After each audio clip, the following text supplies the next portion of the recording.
Hola a todos, soy Sombra TV y hoy tengo algo especial para vosotros. Un relato de miedo que os acompañará durante un buen rato, con momentos que os harán estremeceros y otros que os dejarán sin aliento. Mientras escucháis esta historia, notaréis la lluvia cayendo de fondo, constante, creando la atmósfera perfecta para sumergirnos en el terror que vamos a explorar juntos. Quiero que os acomodéis, que os dejéis llevar por cada palabra, cada giro de la historia, y que permitáis que la tensión crezca lentamente mientras nos adentramos en lugares oscuros y secretos que nadie debería descubrir. La lluvia seguirá su curso, marcando el ritmo de esta noche inquietante, mientras nos adentramos en un mundo donde el miedo es protagonista y cada detalle puede alterar lo que creíais seguro. Así que, respirad hondo, abrid bien los oídos y acompañadme en este viaje. Lo que vais a escuchar es una historia pensada para manteneros atentos, intrigados y, sobre todo, con la sensación de que cualquier cosa puede suceder mientras la lluvia sigue cayendo afuera. Comencemos. Nunca pensé que aquella noche iba a quedar grabada en mi memoria con tanta fuerza, como una herida abierta que jamás cicatriza. Cuando cierro los ojos, todavía puedo escuchar el crujido de la madera bajo mis pies, los susurros que parecían brotar de las paredes y la respiración áspera de aquel ser que nos acechaba en la oscuridad. Éramos un grupo de adolescentes en busca de emociones, lo típico, risas nerviosas, bromas, el deseo de sentirnos invencibles, aunque en el fondo sabíamos que estábamos jugando con fuego. Yo tenía 17 años. Mis amigos eran como mi segunda familia. Laura, la más valiente y siempre con una sonrisa desafiante. Marcos, el que trataba de hacerse el duro aunque era el primero en asustarse. Paula, callada y observadora, pero con un instinto que pocas veces fallaba. Y Sergio, el bromista del grupo, capaz de romper la tensión con un comentario absurdo incluso en los peores momentos. Aquella noche llovía. No era un aguacero intenso, sino esa lluvia fina y constante que parece empaparlo todo poco a poco.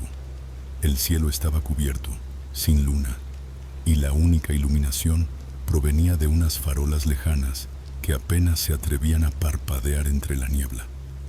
Nos habíamos reunido en el parque, con las chaquetas húmedas y los zapatos ya embarrados. La idea había surgido horas antes, casi como una broma. ¿Por qué no vamos a la casa abandonada? La casa. Todos en el pueblo hablaban de ella, pero pocos se habían atrevido a acercarse demasiado. Se decía que había pertenecido a un hombre solitario, alguien con un pasado turbio del que apenas se hablaba en voz alta. Los rumores iban desde prácticas oscuras hasta desapariciones. A nosotros, claro, aquello nos resultaba más un desafío que una advertencia. «Vamos, ¿qué puede pasar?», dijo Sergio, con esa sonrisa suya que escondía más nervios que seguridad. «Si tienes miedo, te quedas», añadió Laura, dándole un empujón suave en el hombro. Yo no respondí. Sentía una mezcla de curiosidad y desconfianza.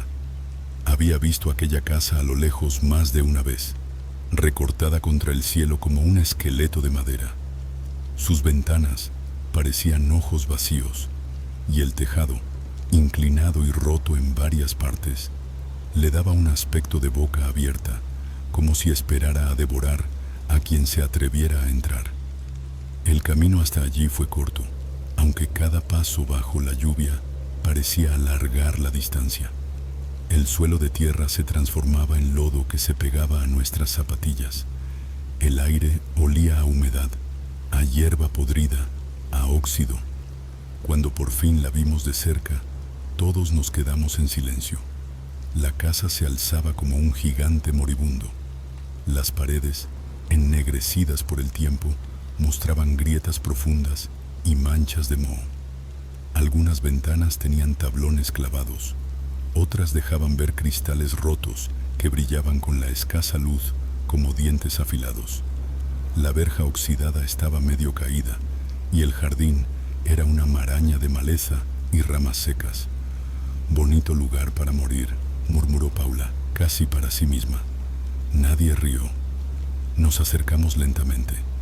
Yo sentía el corazón golpeándome en el pecho, un tambor sordo que parecía resonar con el murmullo de la lluvia. La puerta principal estaba cerrada, pero no con llave. Colgaba torcida sobre sus bisagras, y un solo empujón de Marcos bastó para que se abriera con un chirrido largo, áspero, que hizo que todos contuviéramos la respiración.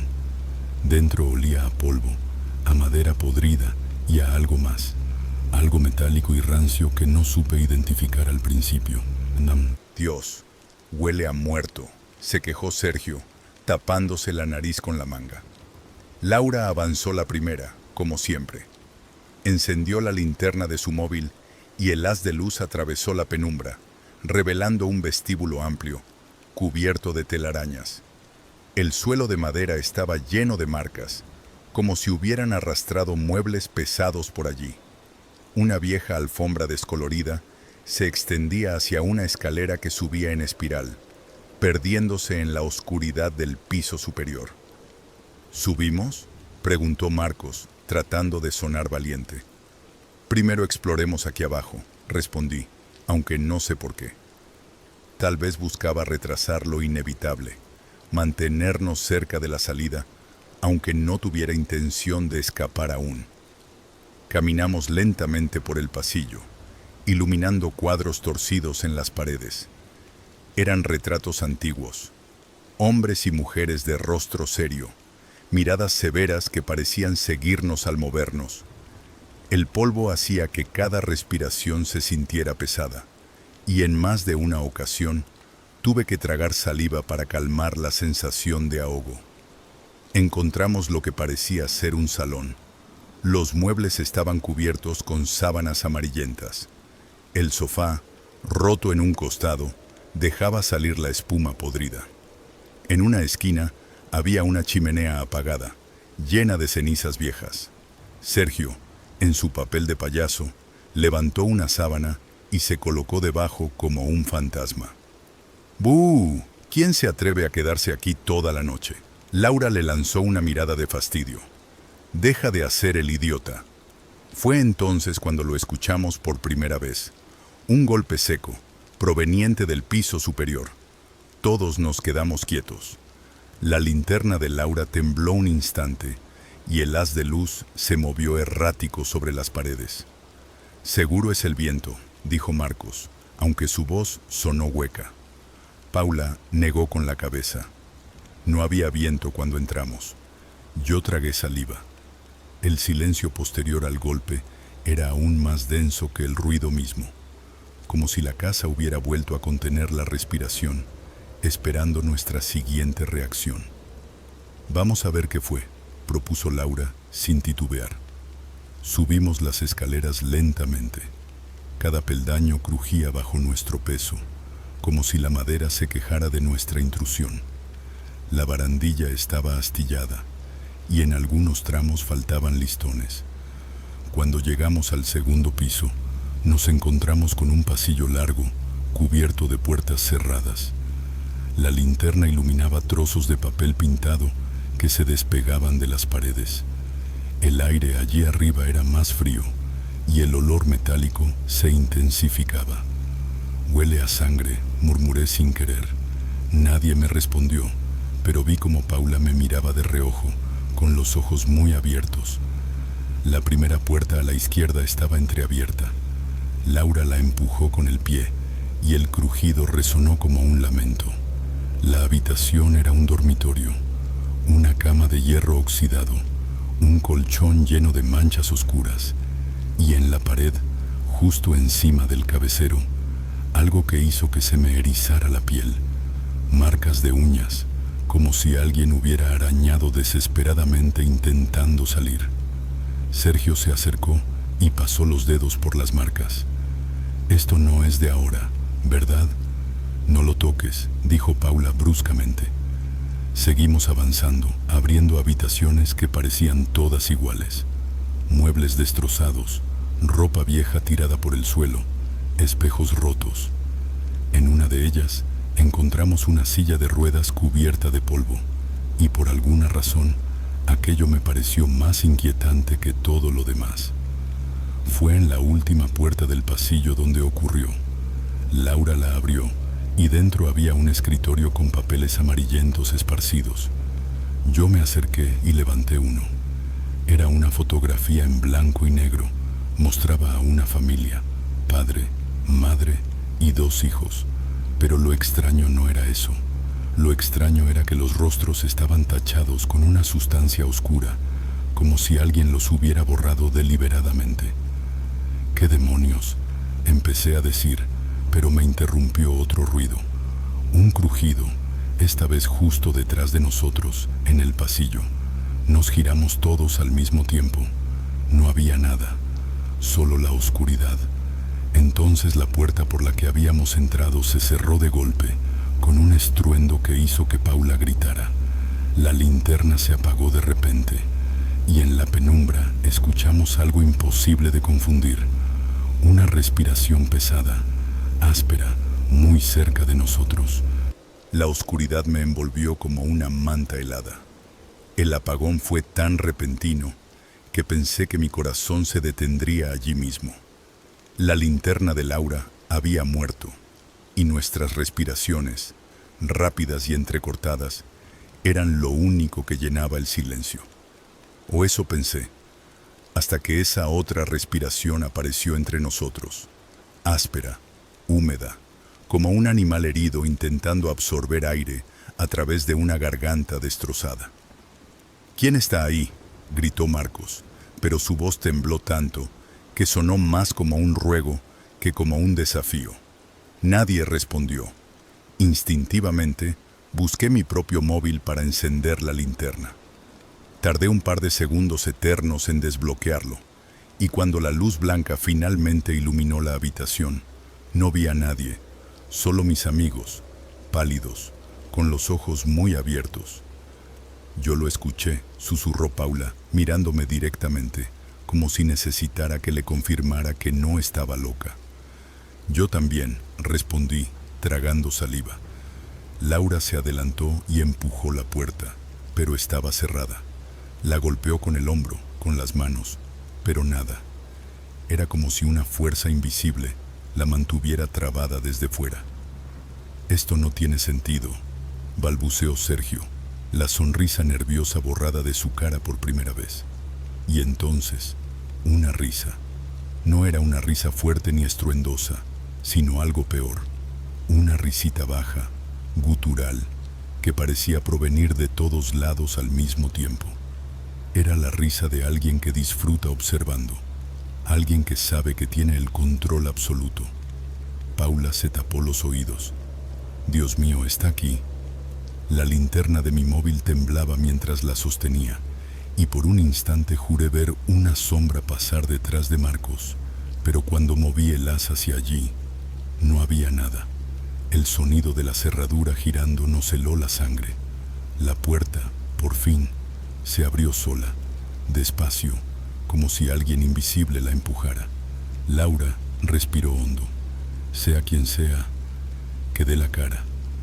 Salimos al pasillo otra vez, en fila, pegados unos a otros. El pasillo parecía más largo de lo que recordaba, como si se hubiera estirado en nuestra ausencia. La pintura descascarada, las puertas cerradas, todo parecía observarnos. Entonces, una voz. «Bienvenidos». Era grave, ronca, como si la garganta del que hablaba estuviera dañada. Retumbó por los altavoces oxidados que descubrimos luego en las esquinas del techo, cubiertos de polvo. Sergio gritó un «¿Qué demonios?», que resonó en el pasillo, pero la voz lo acalló de inmediato. «No corran, no hay salida. La casa está cerrada. Ahora, vamos a jugar». El eco nos rodeó, y aunque intenté convencerme de que era una grabación vieja, algo dentro de mí supo que no. Alguien nos estaba hablando en tiempo real. Marcos corrió hacia la escalera. Vámonos de aquí. Bajó los escalones de dos en dos, y nosotros lo seguimos, sin pensarlo.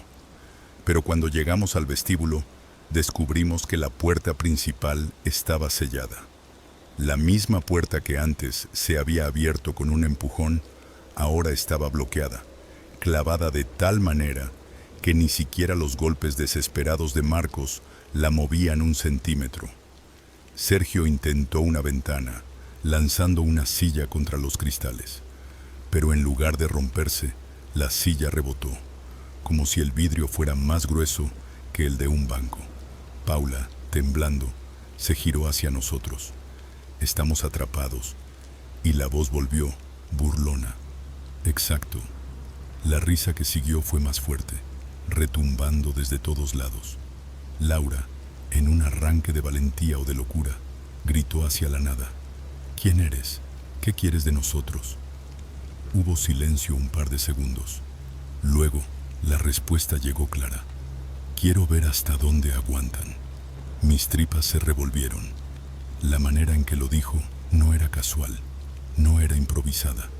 Era como un científico hablando de un experimento, o un niño cruel observando a sus insectos en un frasco. De pronto, un zumbido eléctrico llenó la sala, y un televisor viejo en la esquina se encendió solo, proyectando una imagen granulada en blanco y negro. Al principio solo era estática, pero luego apareció un plano fijo. Nosotros, allí mismo, grabados desde arriba. Una cámara oculta nos estaba enfocando en tiempo real. Sergio retrocedió hasta chocar contra la pared. Nos está viendo. Laura apretó los dientes. Si nos está viendo, también puede escucharnos. Escúchame, maldito cabrón. No tienes idea de con quién te estás metiendo. Yo sabía que era un farol. Laura era valiente, sí, pero nadie podía contra lo que sea que estaba jugando con nosotros. El televisor parpadeó y cambió de escena. Ahora mostraba otra habitación de la casa, una que no habíamos visto aún. En el centro había una mesa de madera, y sobre ella, lo que parecían cuchillos oxidados, sierras pequeñas, y algo que parecía un maniquí atado con correas. La voz habló otra vez. Sala de juegos. Uno de ustedes tendrá que entrar. Un silencio mortal nos rodeó. Nadie se movió. Si no entran en los próximos 3 minutos, cierro las luces para siempre, añadió la voz, más áspera aún. Laura me miró, buscando apoyo. Marcos negaba frenéticamente con la cabeza. Paula estaba paralizada, y Sergio se mordía los labios, pálido como nunca lo había visto. Yo voy, dije de pronto, sin pensar. El grupo me miró como si estuviera loco, pero en ese instante preferí enfrentar lo que había en esa sala a quedarme allí esperando a que todo se oscureciera. La televisión parpadeó de nuevo, y esta vez mostró una flecha roja pintada en la pared de un pasillo. Cuando giramos la cabeza, vimos esa misma flecha, fresca, como si alguien la hubiera dibujado hacía segundos.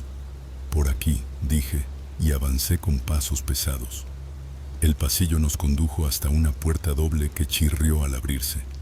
La sala de juegos estaba allí, exactamente como la habíamos visto en la pantalla. El maniquí, las herramientas oxidadas, el hedor insoportable de óxido y algo peor, sangre seca. Al acercarme al maniquí, descubrí que no era de plástico, era de yeso, pintado con manchas oscuras que simulaban heridas. Tenía la boca abierta, mostrando dientes humanos de verdad, incrustados de manera grotesca.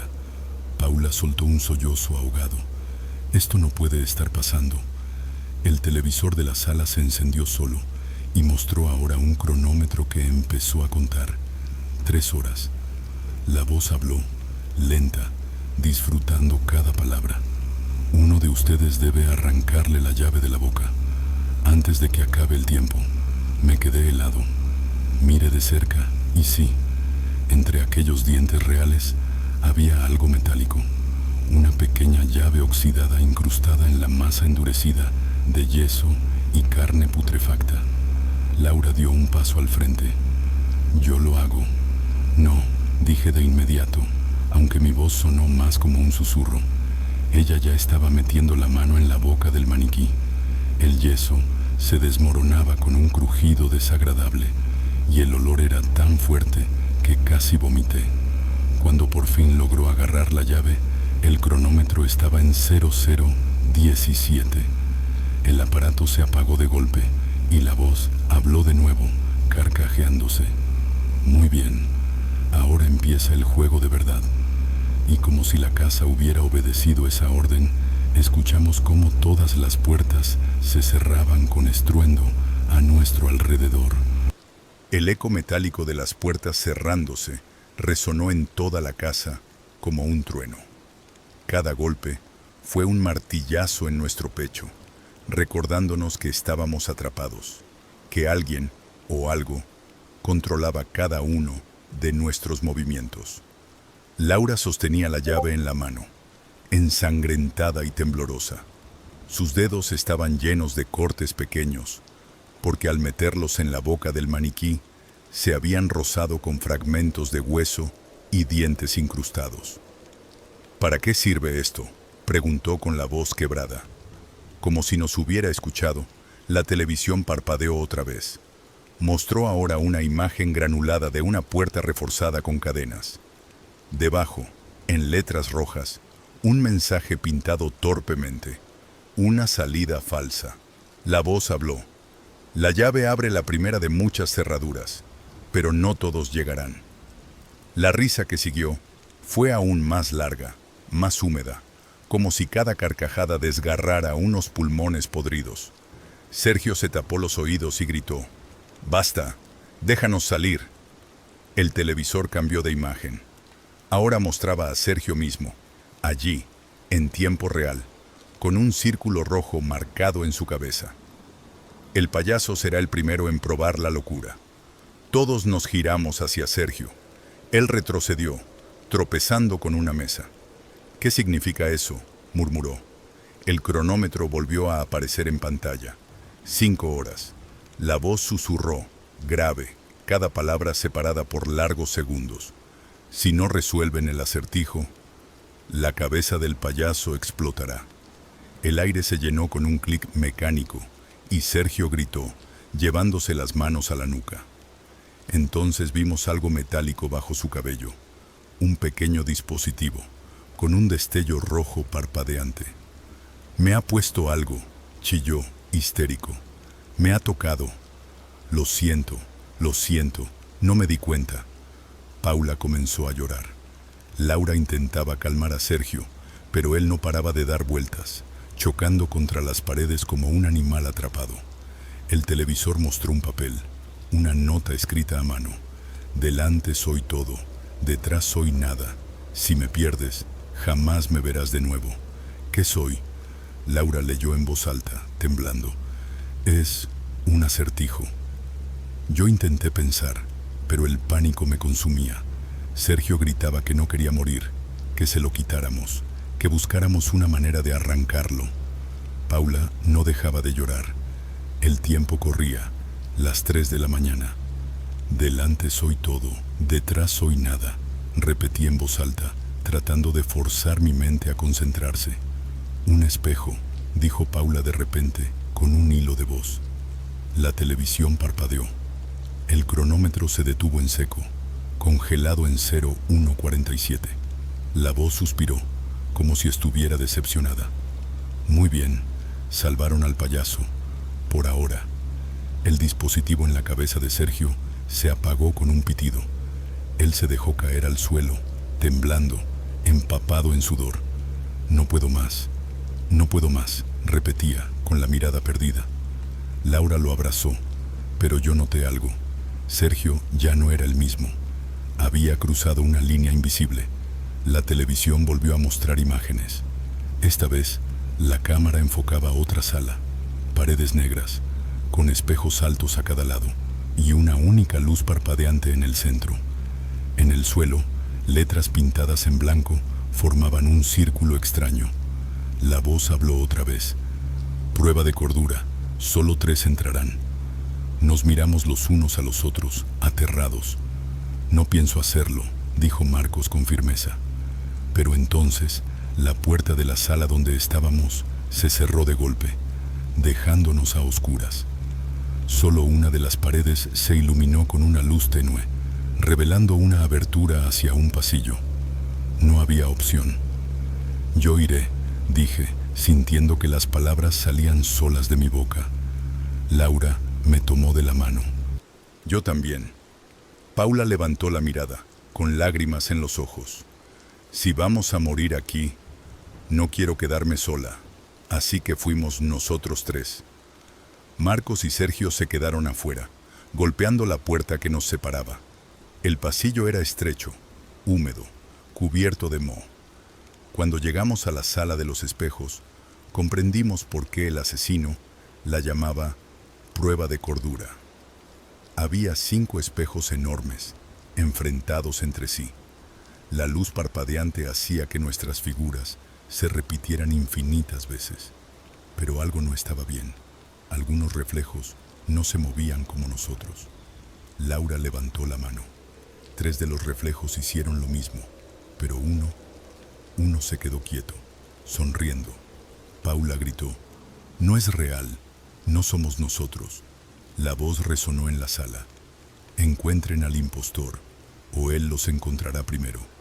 Las luces comenzaron a apagarse una a una, hasta que solo quedaba un foco rojo en el centro. Cada vez que parpadeaba, los reflejos parecían acercarse, como si salieran de los espejos. Yo me acerqué al que no se había movido antes. Su sonrisa era antinatural, los dientes demasiado largos, los ojos hundidos. De pronto, el espejo vibró y esa figura golpeó el cristal desde dentro, dejando una grieta. Laura gritó mi nombre, pero yo levanté una silla y la lancé contra el espejo. El cristal estalló y el reflejo desapareció con un chillido agudo, casi animal. Las luces volvieron. El televisor en la pared mostró el cronómetro congelado en 0012. La voz murmuró: «Sobrevivieron, pero el precio siempre aumenta». La puerta se abrió y volvimos con Marcos y Sergio. Ellos nos miraron como si hubiéramos regresado del infierno. Sergio estaba aún más pálido que antes. Se tambaleó hacia mí y susurró. Mientras estaban ahí, lo vi a él. ¿A quién?, pregunté. Sergio se llevó una mano temblorosa a la cara. Al que nos atrapó. Está deforme. Su cara parece derretida, como si alguien lo hubiera quemado y nunca sanó. Me observaba desde la escalera, respirando fuerte. Y cuando lo miré, sonrió. Nadie dijo nada. Fue entonces cuando escuchamos otro ruido, un golpe seco, metálico, que provenía del sótano. La televisión parpadeó una última vez y mostró una palabra escrita en rojo: descenso. La palabra en la pantalla todavía ardía en mi cabeza. Descenso. El sótano. Nadie quería decirlo en voz alta, pero lo sabíamos.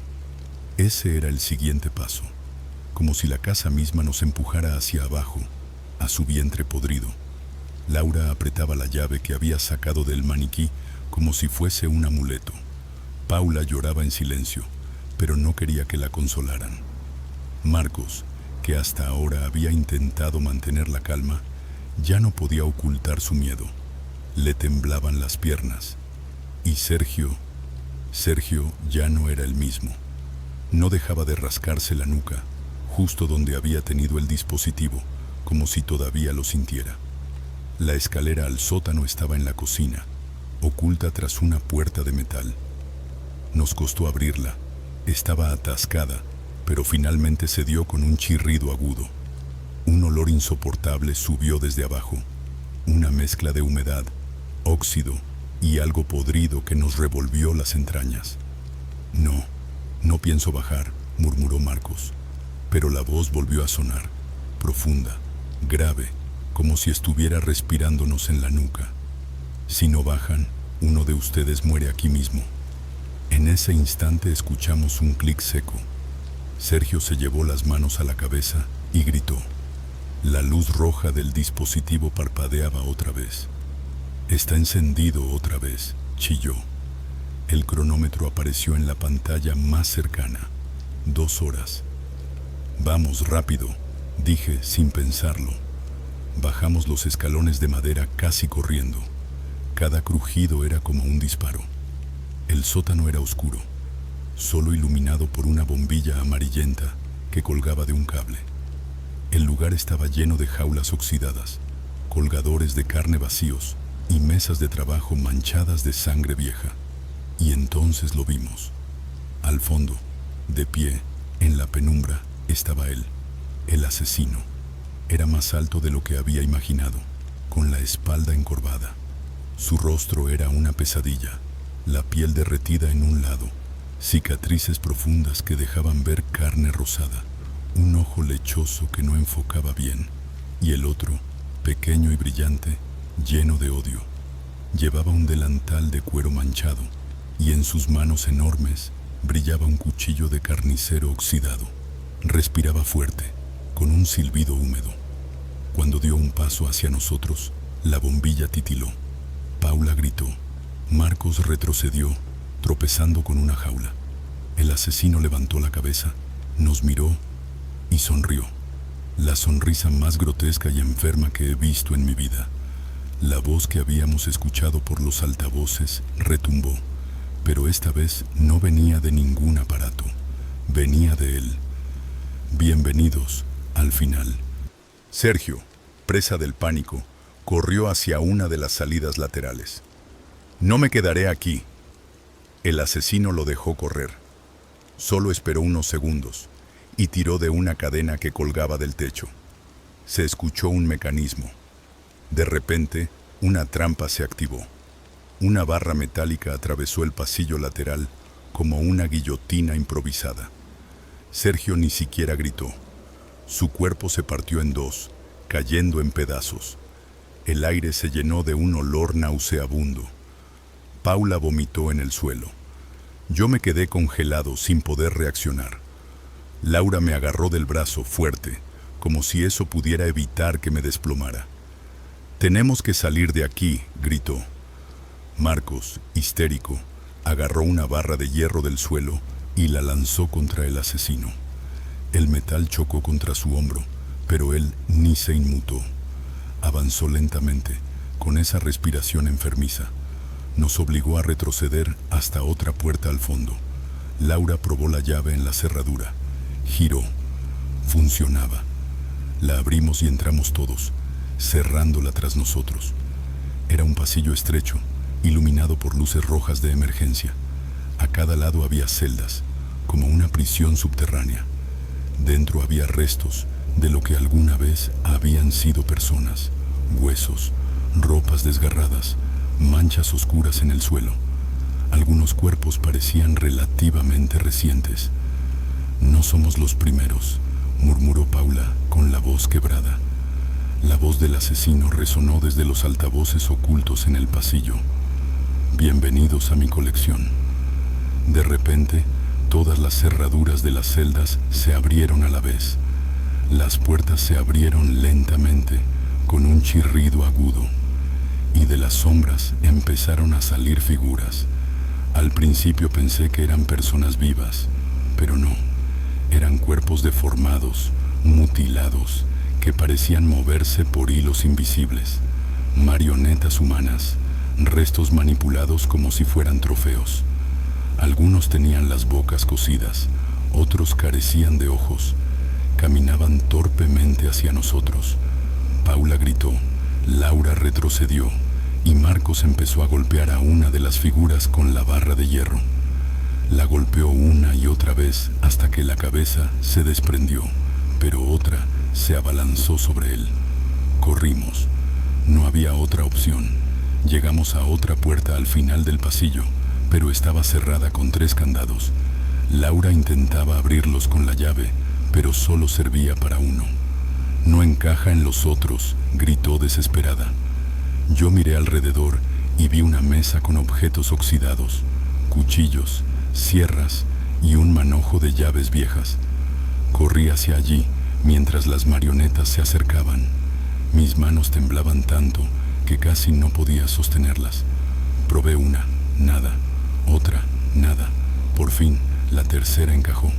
La puerta se abrió. Empujamos, entramos y la cerramos de golpe. Era una escalera. Subía, tal vez hacia la salida. Corrimos como locos. Paula jadeaba detrás de nosotros. Marcos sangraba de un brazo. Laura no soltaba mi mano. Cuando llegamos arriba, aparecimos en un corredor del primer piso. La ventana al final mostraba la lluvia nocturna. La calle estaba ahí, a pocos metros. Pero entonces una sombra bloqueó la luz. El asesino estaba allí. Nos había alcanzado. Su respiración llenaba el pasillo, y en su mano ahora llevaba un gancho metálico, oxidado y manchado. «Nadie sale sin pagar», gruñó avanzando. Marcos, sin pensarlo, se lanzó contra él con la barra de hierro. Chocaron. El asesino lo agarró del cuello con una sola mano, lo levantó como si fuera un muñeco y lo estrelló contra la pared. Se escuchó un crujido seco. Marcos quedó inerte, colgando, antes de caer al suelo como un saco vacío. Paula gritó su nombre, pero Laura tiró de ella. «¡Corre!». Corrimos hacia la ventana. Sin pensarlo, la golpeamos juntos hasta que el cristal se rompió en una lluvia de fragmentos. La lluvia helada nos golpeó la cara. Afuera estaba la libertad. Laura me miró. «Salta». La empujé primero y ella cayó al suelo embarrado del jardín. Luego ayudé a Paula a subir. Ella dudaba, temblando, pero la lancé hacia afuera. Cuando me giré, él estaba frente a mí. Su rostro deformado estaba a pocos centímetros del mío. Podía oler su aliento podrido, sentir el calor húmedo de su respiración. Sonrió. «Tú eres el que más me gusta». Le clavé un fragmento de vidrio en el brazo y salté por la ventana. Caí mal, torciéndome el tobillo, pero el dolor no importaba. Laura y Paula me ayudaron a levantarme y corrimos por el jardín, entre la maleza y el barro.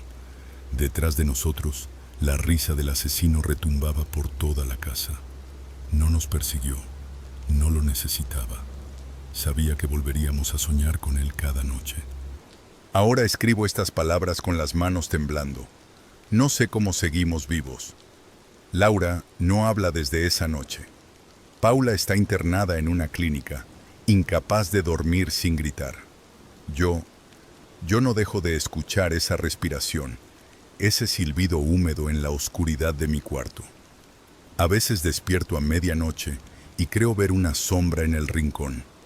A veces huelo óxido y carne podrida aunque no haya nada cerca. Y lo peor es que anoche encontré algo en mi bolsillo, una llave oxidada.